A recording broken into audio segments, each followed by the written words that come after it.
បងអាណាជាបានសួស្តីបងប្អូនទាំងអស់គ្នាចាអញ្ចឹងនៅក្នុងវីដេអូមុនបងប្អូនទាំងអស់គ្នាបានសិក្សាជាមួយអ្នកគ្រូហើយ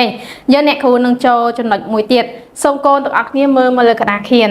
ចាត្រង់មេរៀនទី9ដដែលដែលនិយាយអំពីធនធានមានយើងអ្នកគ្រូនឹងចូលចំណុចបន្ទាប់គឺនិយាយអំពីចតកោណកាយកូនស្គាល់រូបរាងចតកោណកាយហ្នឹង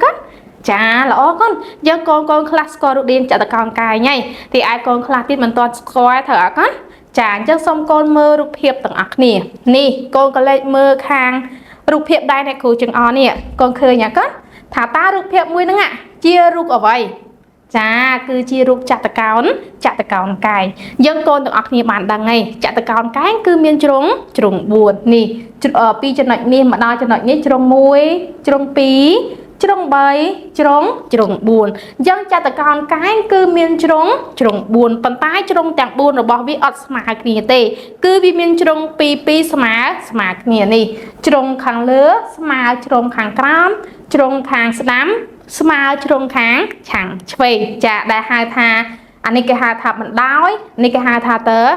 តឹងបណ្ដោយតែងតែវែងជាងតើតឹងអញ្ចឹងសូមកូនមើលមកខាងនេះអ្នកគ្រូនឹងដាក់ឈ្មោះចំណុចនីមួយដែលគូភ្ជាប់เนาะអញ្ចឹងអ្នកគ្រូនឹងចាប់ផ្ដើមចំណុចដំបូងនេះគឺអ្នកគ្រូដាក់ថាចំណុចកទីឯមួយនេះគឺចំណុចខចំណុចកហើយនិងចំណុចខពេលនេះអ្នកគ្រូបានដាក់ចំណុចហើយយើងក៏មើលថាប្រភេទត្រីកាចតកោណកាយរបស់យើងមានឈ្មោះអ្វីកូន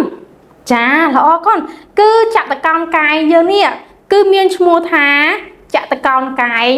កខកខចានេះគឺជាឈ្មោះរបស់ចតកោណកាយយើងដើម្បីឲ្យកូនកាន់តែច្បាស់អ្នកគ្រូមានលំហាត់សម្រាប់កូន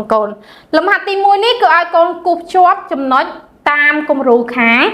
ក្រោមអ្នកគ្រូបានធ្វើជាគំរូឲ្យកូននេះយកបន្តទៀតនេះកូនភ្ជាប់វាមកពីចំណុច1ទៅចំណុច1ឲ្យបានទៅជារូបចតកោណកាយចាអញ្ចឹងអ្នកគ្រូចូលលំហាត់ទី2លំហាត់ទី2នេះចូលប្រាប់ឈ្មោះចតកោណកាយខាងក្រោមមានន័យថាប្រភេទត្រីចតកោណកាយកូនដឹងហើយប៉ុន្តែអ្វីដែលមិនទាន់ដឹងគឺឈ្មោះរបស់ចតកោណកាយចាអញ្ចឹងលំហាត់ទាំងពីរនេះសូមកូនទាំងអស់គ្នា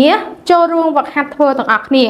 បន្ទាប់ពីកូនបានធ្វើរួចកូនភ្លេចយកឲ្យប៉ាម៉ាក់របស់កូនជួយពិនិត្យមើលថាតើកិច្ចការរបស់កូនពិតជាបានស្អាតនិងត្រឹមត្រូវដែរឬទេចាសូមអរគុណ